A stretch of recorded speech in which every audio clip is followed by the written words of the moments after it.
this is an iHeart podcast. Guaranteed human. Well, the holidays have come and gone once again, but if you've forgotten to get that special someone in your life a gift, well, Mint Mobile is extending their holiday offer of half off unlimited wireless. So here's the idea. You get it now, you call it an early present for next year. What do you have to lose? Give it a try at mintmobile.com/switch. Limited time 50% off regular price for new customers. Upfront payment required. $45 for 3 months, $90 for 6 months, or $180 for 12-month plan. Taxes and fees extra. Speeds may slow after 50 gigabytes per month when network is busy. See terms. This Sunday, iHeartRadio brings you live to Levi's Stadium in Santa Clara for the Super Bowl 60 tailgate concert, presented by NetApp. It's the ultimate pregame party, featuring an exclusive performance from Teddy Swims. Your front row experience will be on iHeartRadio stations across the country and the free iHeartRadio app this Sunday at 3:30 Eastern, 12:30 Pacific. Then, after the concert, tune in to the Super Bowl 60 pregame show on NBC. It never happens at a good time. The pipe bursts at midnight. The heater quits on the coldest night. Suddenly, you're overwhelmed. That's when HomeServe is here. For $4.99 a month, you're never alone. Just call their 24/7 hotline and a local pro is on the way. Trusted by millions, HomeServe delivers peace of mind when you need it most. For plans starting at just $4.99 a month, go to homeserve.com. That's homeserve.com. Not available everywhere. Most plans range between $4.99 to $11.99 a month your first year. Terms apply on covered repairs. Did you know that parents rank teaching financial literacy as the toughest life skill? That's where Greenlight comes in. The debit card and money app made for families. With Greenlight, you can send money to kids quickly, set up chores, automate allowance, and track spending with real-time notifications. Kids learn how to earn, save, and spend responsibly, while parents have peace of mind, knowing smart money habits are being built with guardrails in place. Try Greenlight risk-free today at greenlight.com/iHeart. That's greenlight.com/iHeart.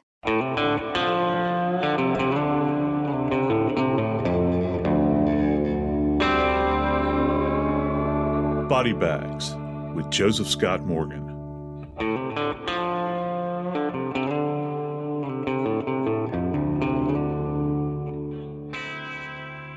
So many people nowadays give young folks the advice, follow your passion. I don't necessarily believe that advice. I think you should choose something that you can make a living at, and then in your off time you follow your passion. But today, we're going to take a look at a guy that did, in fact, follow a passion that he has. As a matter of fact, he followed it all over the United States, and it led him down some very, very dark paths. As a matter of fact, it led him down a path that wound up terminating at a location where he was infamously crowned as perhaps the most prolific serial killer the United States has ever known. Today, we're going to talk a little bit about Samuel Little, a serial killer who is now since passed on. But more importantly, we're going to talk about one of his victims, a victim that has remained unidentified since 1977. I'm Joseph Scott Morgan, and this is Body Bags. Dave Mack is with me. He's a senior crime reporter for Crime Online. Dave, I'm going to throw a trick question at you here. It's not really a trick question. It's something you got to kind of dig back through your files. I want to see if you can, off the top of your head, give me an idea as to how many states in the United States you visited. Maybe 17, 18, maybe 20. 17, 18? Okay.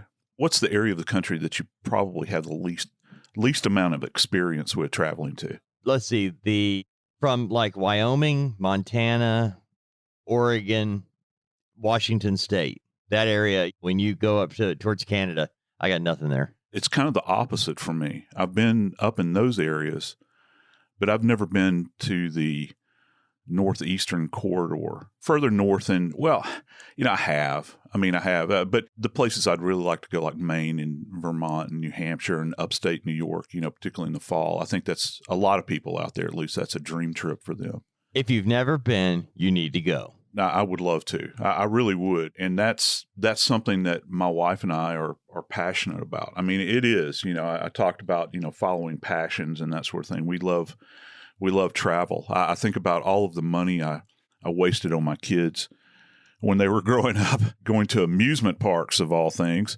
And our life and their lives became so much more rich when we finally took them to Great Britain and started going there and taking side trips and those sorts of things. And it was, I think, and lament the fact. But, today's topic on body bags is actually Samuel Little. And Samuel Little's been gone now for a couple of years, I guess. And he allegedly the most prolific serial killer to date, as many as 93 homicides. A lot of this rests in the fact that he admitted to so many deaths and had an interesting way of recalling them. Have you heard very much about Samuel Little, Dave? I've actually done a couple of shows on him and his paintings and things, but you mentioned the most prolific serial killer in U.S. history. When you look at some of these prolific serial killers, I tend to lean towards the Henry Lee Lucas that probably lied about 2/3 of what he did. Whereas in the case of Samuel Little, he actually did not admit until much later in life, just prior to his death, actually, what he had done in terms of numbers. That's why I kind of look at, Henry Lee Lucas, the chief liar, and Samuel Little, who only admitted it when he knew, I'm in jail the rest of my life anyway. And actually, an interesting little side note, when I was still working in New Orleans, Henry Lucas's partner, Otis Toole, if you're familiar with that, he actually showed up in New Orleans, but he showed up in handcuffs. Remember, those guys they had a lot of bravado about them, and they were one of these dual teams of serial perpetrators. And he would go about trying to get free trips, essentially saying, I think I killed somebody here at that particular time. And I'm not going to go into all of the gory details, but one of my dear friends that was the commander of the homicide section at that time actually had to escort him around, Otis Toole. And it's a weird name, Otis. It's spelled like Otis, but he preferred for everybody to call him Otis. And so he was certainly a character. Sam Little, you wouldn't know what he was. You wouldn't know that he was there. I think he just kind of melded into the background, and he pursued and hunted, and he really was truly a hunter, Dave. These people that are very, very defenseless. As a matter of fact, take a wild guess as to a commonality that many of the victims had as far as an occupation goes. Female, homeless, drug addict, and prostitution as a career. Yeah, because it's something it's almost rote in our field. But those are the individuals that kind of slip through the cracks and nobody really takes notice of if they go missing, because they live in a very high-risk environment most of the time. They're interacting with total strangers in very dark, seedy areas, and you never know what someone's intent is. The victims, meantime, their intent is just to live hour to hour, just to exist and survive and to get a food or maybe have a roof over their head for a short period of time, have a few bucks in their pocket. But when you get an individual that is a predator that's out there that has literally, and by the admission of several investigators that work Samuel Little's cases, he's one of these people that perfected his craft. Perfected. When you begin to think about this, it's a really horrible thing to consider that he had gotten it down to a fine science. And I think, to be honest with you, Dave, I think that what caught up to Sam Little in the end was actually his age. I think he just kind of aged out. He's one of these people that actually survived to a ripe old age, even though he was incarcerated. The one thing about Samuel Little is that in looking at the man's background, I try to figure out what made this guy turn out the way he did. And he was born in 1940. He had his first big arrest. The first time he was caught was a break-in and entering charge when he was 16. And if I'm not mistaken, even then, when he's a minor, and they were writing down where his mother was, and they didn't know, whereabouts unknown, at 16. And think about that, okay? Samuel Little, breaking and entering at the age of 16 in 1956, and they don't even know where his mother is. So this guy had the ability to move in many different directions. He didn't have anything holding him back. There was no home base to check in. There was no parental figure there for direction or for hope for the future if you change your ways kind of thing that many of us take for granted. His thieving career began early and stayed that way, and that's why he is called one of the most prolific serial killers in American history. But again, I don't know how many are real and how many aren't. I don't think he knew when you get right down to it. I don't think he did either. And to back up just a little bit, he had alleged that when they kind of did a deep dive on him while he was incarcerated out in California, which is, by the way, that's where he actually died. He said he started having these fantasies, choking out females, even as a young child. He had a distinct memory of that going back all those years. Wasn't it a teacher that he had this memory of a teacher, of him touching her neck? Yeah, I think it was like a kindergarten teacher. Yeah, kindergarten or first grade teacher or something like that. Yeah, that he had this idea about choking her out. And we could go into all the psychology that's behind this. But at a base level, I know kids get angry and that sort of thing. Lord knows I've seen mine angry. But to what extent do they begin to fantasize, even at a young age? And that's certainly interesting.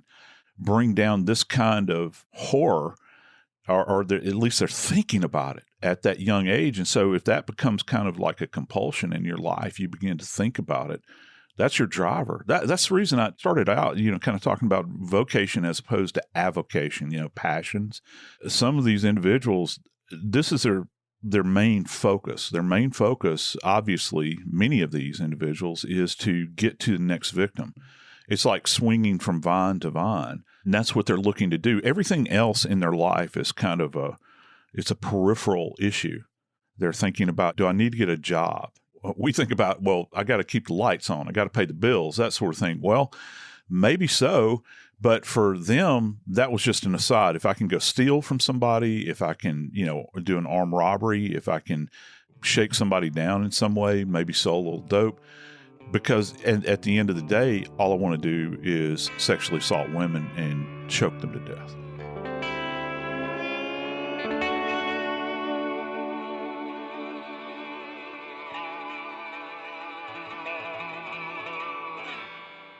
This Sunday, iHeartRadio brings you live to Levi's Stadium in Santa Clara for the Super Bowl 60 tailgate concert, presented by NetApp. It's the ultimate pregame party, featuring an exclusive performance from Teddy Swims.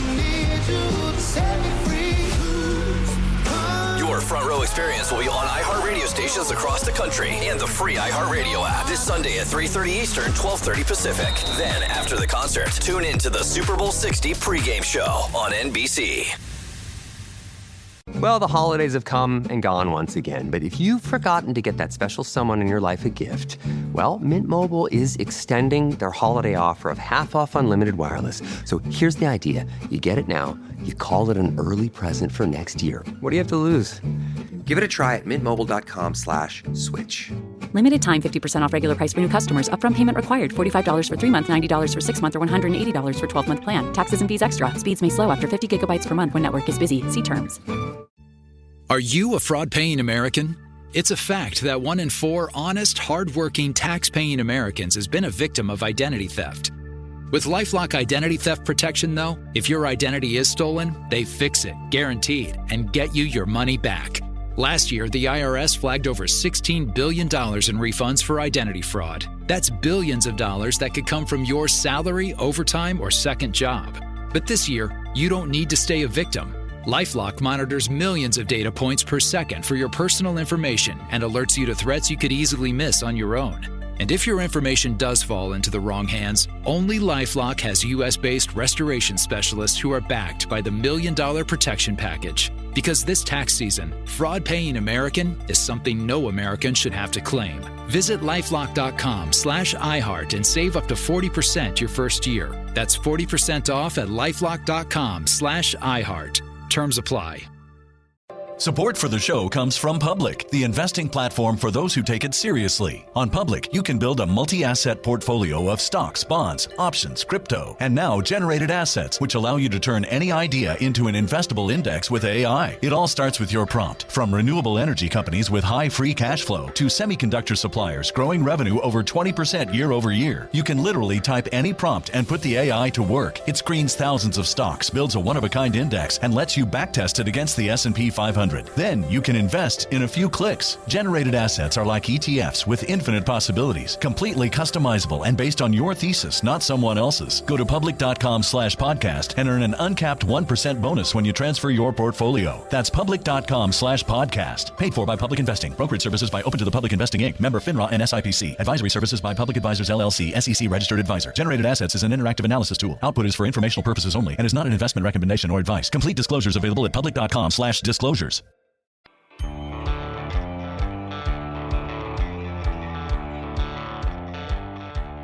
From a period ranging from roughly 1970, we think, until 2005, Samuel Little traveled to 19 individual states and perpetrated as many as 93 homicides over that period of time. How in the world do you not get caught during that huge gap of time? I mean, we're talking about a massive bit of history here.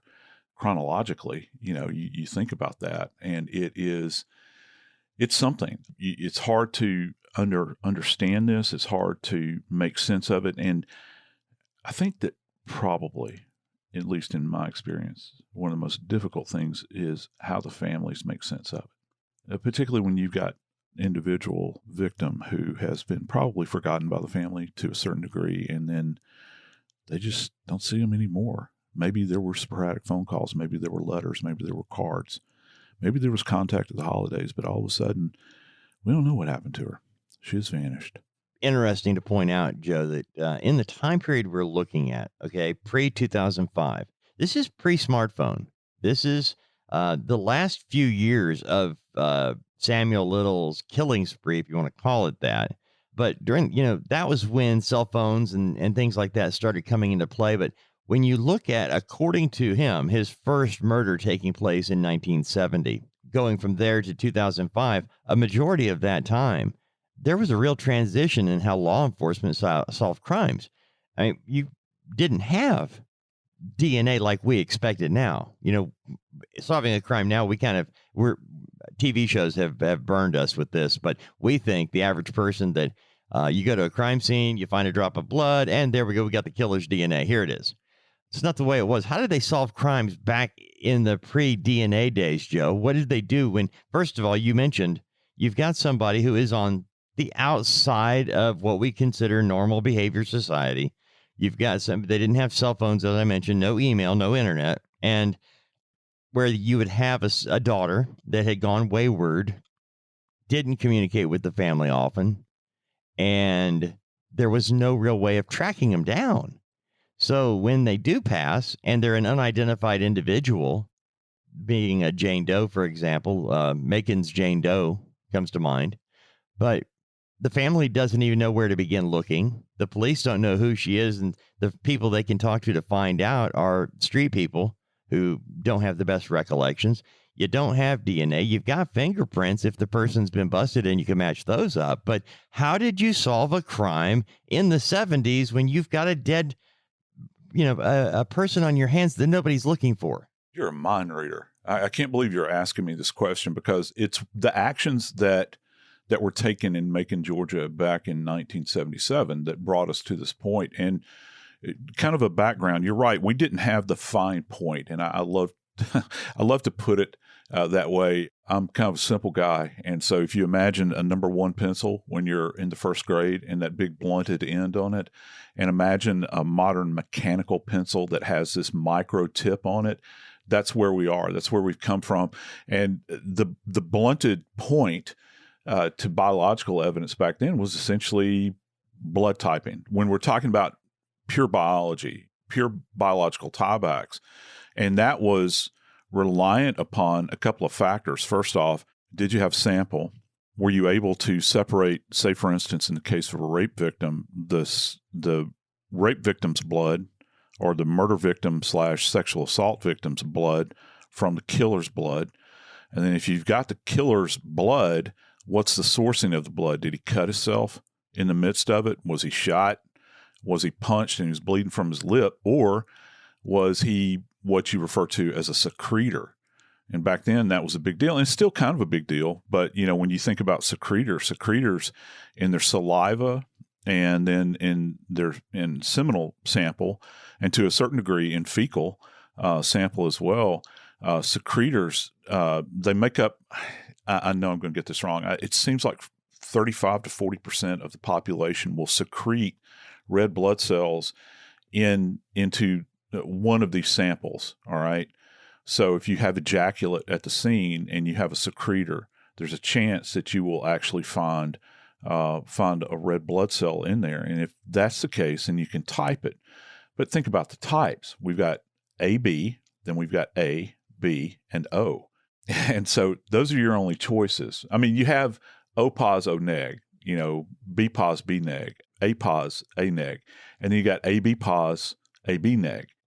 But beyond that, that's as far down as you could really narrow it. And then you couple that with, well, if there's fingerprints left behind, or you can look for what's referred to as hair morphology. So if somebody, for instance, shed hair at a scene, you can type the hair back racially. You can say, well, this is an African American, this is Native American, this is Caucasian, this is Asian, that sort of thing. But that's about as fine a point that you can put on it. But still, back then we were doing rape kits, and it was important to do those. And I'm amazed now what they can kind of conjure up. Joe, I hate to interrupt, but what is in a rape kit? I hear the term used all the time, but I have no idea. Well, this is going to be kind of graphic, but our listeners are used to it. I'll go ahead and tell you what's in it. With a rape kit, it comes with swabs, essentially. Okay, so you're going to swab. And when I say swab, I'm not talking about like if you've taken a DNA sample test where they do a cheek scraping on you, where you kind of scrape it for 30 seconds, then you submit it. It's not like that.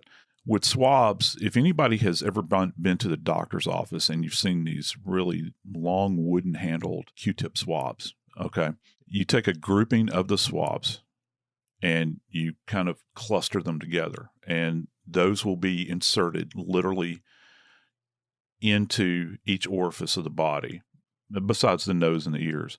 They are left to sit there. Okay. And you have to give those items a moment to absorb everything that is in that environment. Once those have had a sufficient amount of time to absorb, you withdraw them, and then you take a glass slide, like when you think about microscopy, you know, where you're looking through a microscope, and you do a smear on a slide with them, and you seal those up. You also seal the swabs up as well. And those are sent off. Sometimes they're left to dry for a few moments, and or for a day sometimes, and they're allowed to, you know, kind of set in. But you're going to do an initial smear on those, and all of that's going to be submitted. Now, also contained within the rape kit, you'll find nail clippers where you can actually clip the nails, and those go into kind of an onion type of onion paper. It looks like onion paper. It's kind of thin, and you collect the nails, but not before you scrape them. And those are done with actually what looks like a cuticle tool that you push, or a wooden cuticle tool where you scrape underneath, and what you're looking for there are skin cells. And you're also going to do hair pluckings. So you'll do head pluckings and you'll do pubic pluckings to get hair for comparison. And many times you'll do combings as well. So if you have in the pubic area, you can actually take a comb and run it through that area, okay? And whatever you collect on that comb, that sample is set aside, and that can be analyzed. And there you're looking at the morphology of the follicle itself, of the hair follicle, to try to get an idea, first off, if it's human versus animal, if there's something caught up in there, in that cluster of hairs. And then perhaps you can tell if there's another human other than the one that you have. All right. See what I'm saying? And so you've got that collection, that static collection. So all of that goes into capturing just for that moment in time when you have that body, and that body is the biggest piece of evidence that you have in the morgue. You capture as much evidence, as much information per that evidence off of this individual, and perhaps, just perhaps, the perpetrator as well. Traditionally, when you were doing a rape kit, first off, there was a chance that you were looking for ejaculate within the body of the victim. And that would, you would capture that ejaculate on the swab. And also, if there was contained within that ejaculate red blood cells from the perpetrator, that's one thing. And many people would say, well, if you have a female victim and you have ejaculate within the body, that confirms that we have, in fact, had some type of sexual contact. You can't necessarily say that it was a sexual assault, because if you're talking about a grouping of people, for instance, and this adds another layer to this, which is very complicated, which goes to Samuel Little. He's preying upon whom? Well, he's preying upon individuals that are in the sex trade. So you might have individuals that have had multiple partners in the same night. Just kind of wrap your brain around that just for a second. And so how do you separate his ejaculate from someone else's ejaculate that might be present within the victim's body? And the other thing you're going to look to with this is also, is there signs of forcible rape where you have trauma to either the vaginal area or the rectal area where this event is being forced onto the subject? So you'll look for things like abrasions and tears and all that. I know specifically of one series of homicides that were perpetrated by a serial killer where the individual would have masturbatory fantasies over the deceased, which happens in the postmortem phase. So after they've killed them, they would masturbate on the body. And, well, that's not something that you're going to capture that sample from a rape kit. Those are external swabbings, which you would use with a swab. You'd have to use saline, apply that area over the body where you think you see evidence of ejaculate on the body. And you can use alternative lighting sources in order to, kind of pick that up and see if it fluoresces. And then you go in and you catch that sample that way. So it is a multi-layered, these cases, that's why they're so very complicated. And it amazes me, and it seems like the news media never learns, because they'll say, well, why don't we have results yet? Why don't we have results yet? Just the process itself takes hours upon hours to conclude. It's not just about opening up a body and trying to determine the cause of death. Again, it goes back to my supposition that the body is the biggest piece of evidence that you possess. That is a lot more involved than I thought of. When I've heard the term rape kit used, I'm so glad you did break that down. It helps me to now understand what detectives are doing back in the day and now. That is the one thing that is consistent with a rape kit done in 1977 and a rape kit done today.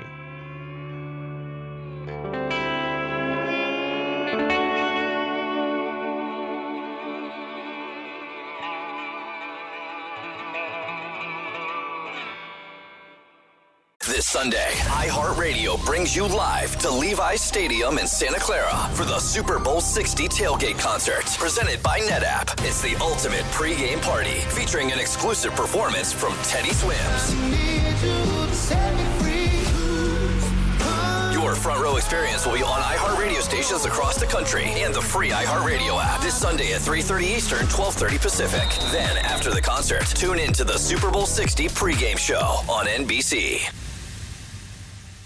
Support for the show comes from Public, the investing platform for those who take it seriously. On Public, you can build a multi-asset portfolio of stocks, bonds, options, crypto, and now generated assets, which allow you to turn any idea into an investable index with AI. It all starts with your prompt. From renewable energy companies with high free cash flow to semiconductor suppliers growing revenue over 20% year over year, you can literally type any prompt and put the AI to work. It screens thousands of stocks, builds a one-of-a-kind index, and lets you backtest it against the S&P 500. 100. Then you can invest in a few clicks. Generated assets are like ETFs with infinite possibilities, completely customizable and based on your thesis, not someone else's. Go to public.com/podcast and earn an uncapped 1% bonus when you transfer your portfolio. That's public.com/podcast. Paid for by Public Investing. Brokerage services by Open to the Public Investing Inc. Member FINRA and SIPC. Advisory services by Public Advisors LLC, SEC registered advisor. Generated assets is an interactive analysis tool. Output is for informational purposes only and is not an investment recommendation or advice. Complete disclosures available at public.com/disclosures. You ever wonder how far an EV can take you on one charge? Well, most people drive about 40 miles a day, which means you can do all daily stuff no problem. Go to work, grab the kids at school, get the groceries, and still have enough charge to visit your in-laws in the next county. But they don't need to know that. And the best part, you won't have to buy gas at all. The way forward is electric. Explore EVs that fit your life at electricforall.org. When you stay in your home, what you love gets to stay too. From the gardens that grow wild to the grandkids that run wilder. From the Friday night baseball games to the Sunday morning brunches. Even the daily crosswords and weekly book clubs. There's room for it all with help from Home Instead, the largest in-home senior care network with over 30 years of trusted experience delivering the peace of mind you deserve. Visit Home Instead online for a better what's next.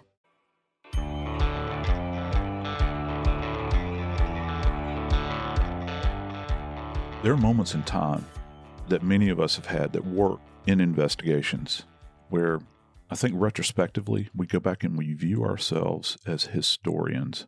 When I think back to the year 1977, there's certain music that I remember.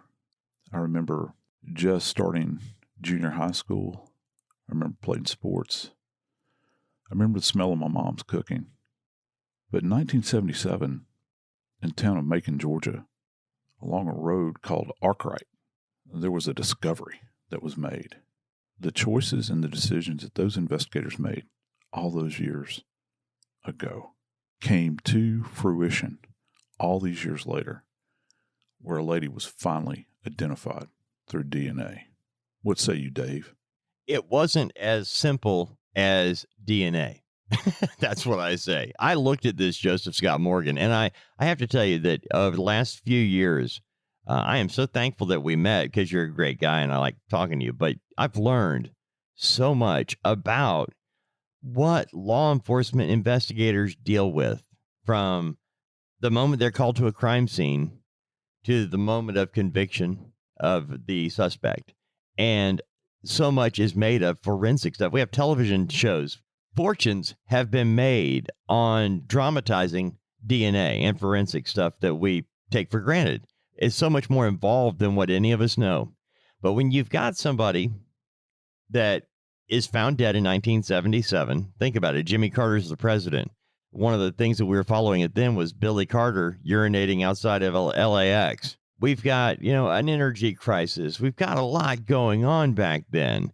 And yet going from Carter, Reagan, Bush, Clinton, Bush, Obama, Trump, Biden, all these years, all these presidents, all these things go by, and there is an unidentified person. And the citizens of Macon, Georgia, should be thankful to have a group of men and women that are so determined to solve this that they were able to analyze what their officers did in 1977 and use that combined with the latest technology of today to actually determine beyond a shadow of a doubt, beyond a reasonable doubt, who the actual perpetrator of the crime is and who this person was. Isn't that something? You think about that all those years ago, that decision that law enforcement, the medical examiner at that time, or the county coroner, such as the case down in Bibb County, Georgia, which is where Macon is, that decision that they made to have this unidentified, they refer to her as Jane Doe. I think she wound up becoming, correct me if I'm wrong, Dave, wasn't she referred to as Macon's? The newspaper there is called The Telegraph, and The Telegraph dubbed her Macon Jane Doe. In 1977, it was, people kind of throw this around a lot, but it was a more innocent time. Didn't really seem like it, but it truly was compared to nowadays. And you didn't have as many of these really violent events like this that would happen, and something so shocking in this kind of sleepy southern town where she's found along this road, almost discarded as though she were trash. And they knew nothing of who she was, but they thought enough at that moment in time when they did the postmortem exam on her to do one of these rape kits. The fact that this thing survived, that they were able to retain enough of a biological element within this kit, I think, where it winds up tying back to Samuel Little, who in his own way had actually stated that he had killed women throughout the South, not just the South, but all over. But he had made his way through Georgia. Did you know he actually was originally from Georgia? He was born in Georgia. He grew up, I think, up north in Ohio, if I'm not mistaken, but he was born in Reynolds, Georgia. And so this is an area that he probably still had family in the Georgia area. He migrated around a lot. And as a result of retaining this biological sample that they had, they were able to finally get Jane Doe of Macon Jane Doe. They were finally able to get her identified through genetic genealogy. They were actually able to identify that Samuel Little had raped and murdered her. They were able to prove that genetically, but they didn't know her name. They didn't know who she was, but they knew that he killed her. Think about that for just a minute. They were able to solve the crime, but couldn't solve who she was. Yeah, isn't that something? This huge genetic stew is what it comes down to. If you can imagine that in your mind. That might be a little off-putting, when you think about it, but we truly are. We're this huge mishmash because we're all mutts, comes down to it. But we have this kind of genetic stew that's brewing out there. It's hard when you're taking that real high altitude view of the situation. You're thinking, how in the world are we able to get an identity on an individual from all those years ago because of the sample that they took at that particular point in time, where they were able to retain a biological sample of the victim? They were able to plug that into a national database. And through her multiple lines, they were able to determine who, in fact, she was. Well, what is the forensic genealogy? I know I'm leaving out some terms here because I don't know what I'm talking about other than, forensic. I know what that is, and I know genealogy. But genetic genealogy, what is it, and how does it come into play today in solving what had been previously called unsolved crimes? Yeah, not just unsolved, but in our previous context, I think unsolvable. I still remember, standing over, remains that you just sit there and you scratch your head and you're looking for something early on in my career, and we had nothing to hang our hat on. We just knew that we would never be able to determine. And that there was those whispers off in the distance, DNA, but, there was nothing that had utility to it back then because it was so very cumbersome. It was a cumbersome process.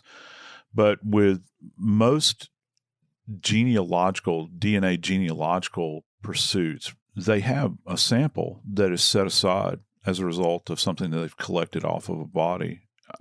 One of the big tricks is it still viable? And what happens is that it's so fragile that the sample can become degraded over a period of time if it's not been taken well care of.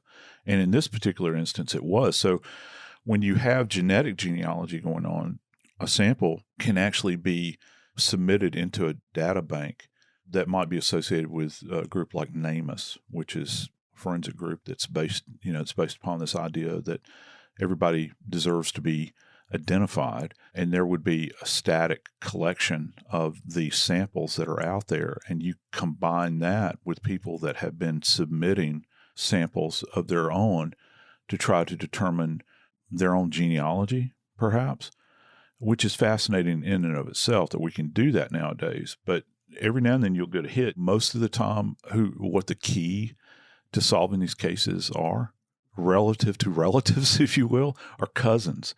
We have thousands and thousands of cousins out there. Now, they're going to be at different degrees, obviously, but the trick is that you begin to, and what these genealogists do is that they combine their ability to construct genealogical trees along with the science that's involved of narrowing that path down because of all of these markers along our strands of DNA that make us individual. They give us our individual characteristics, where you have things like phenotyping that come in that determine, our hair color and our eye color and our stature and all those sorts of things that are unique to our familial line. And suddenly, can you imagine sitting there? And I've always been fascinated by this, not being a DNA guy myself and certainly not being a genealogist, an amateur one, but not one at all. And suddenly, can you imagine, Dave, you're sitting there at your computer, you're working a case, and boom, it just blasts.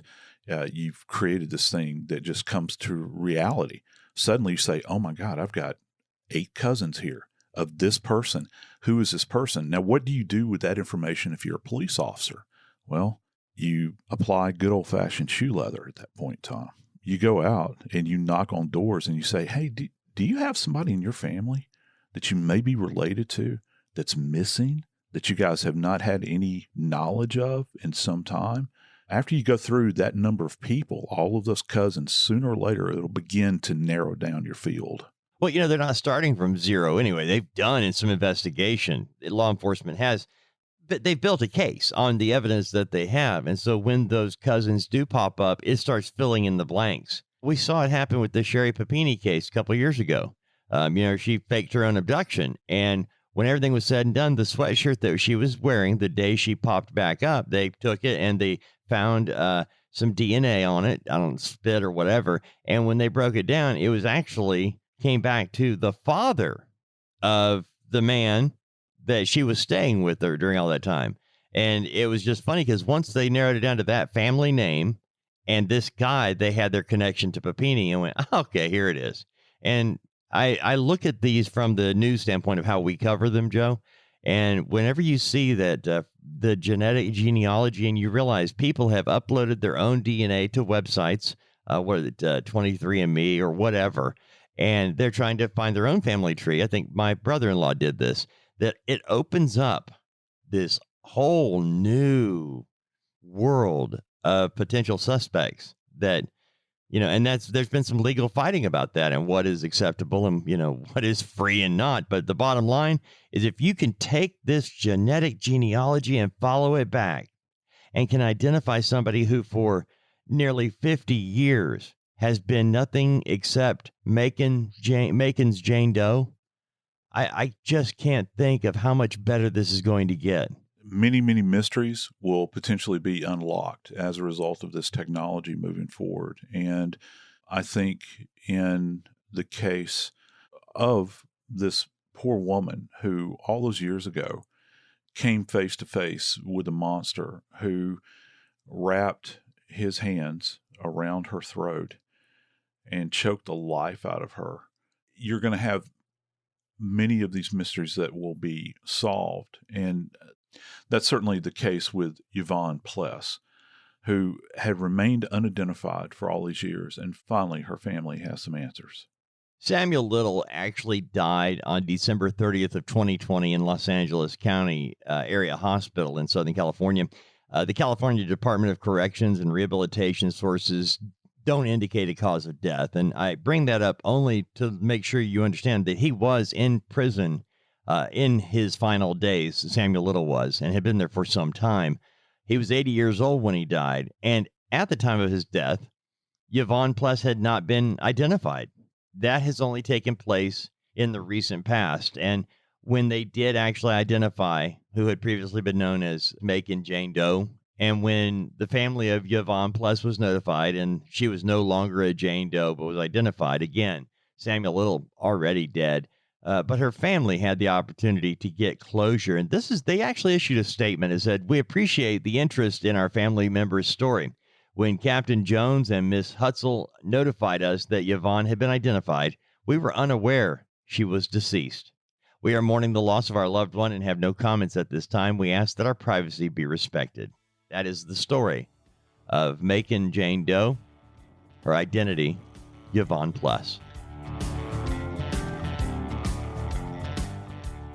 I'm Joseph Scott Morgan, and this is Body Bags.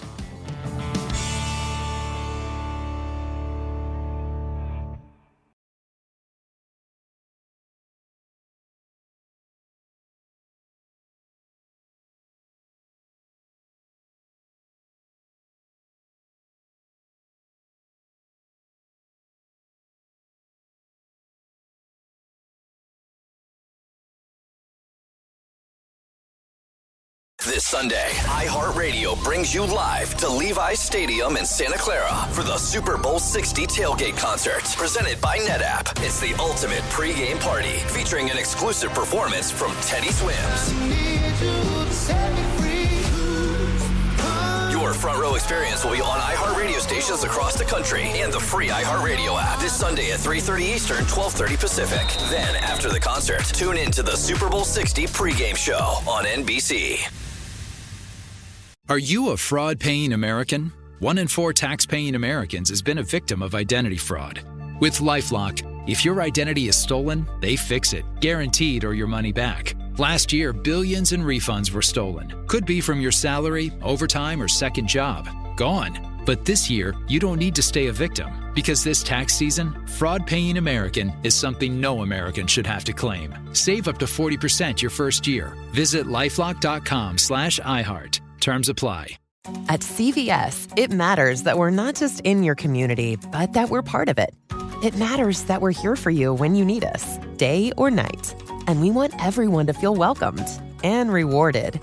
It matters that CVS is here to fill your prescriptions and here to fill your craving for a tasty and, healthy snack. At CVS, we're proud to serve your community because we believe where you get your medicine matters. So visit us at cvs.com or just come by our store. We can't wait to meet you. Store hours vary by location. You ever wonder how far an EV can take you on one charge? Well, most people drive about 40 miles a day, which means you can do all daily stuff no problem. Go to work, grab the kids at school, get the groceries, and still have enough charge to visit your in-laws in the next county. But they don't need to know that. And the best part, you won't have to buy gas at all. The way forward is electric. Explore EVs that fit your life at electricforall.org. This is an iHeart podcast. Guaranteed human.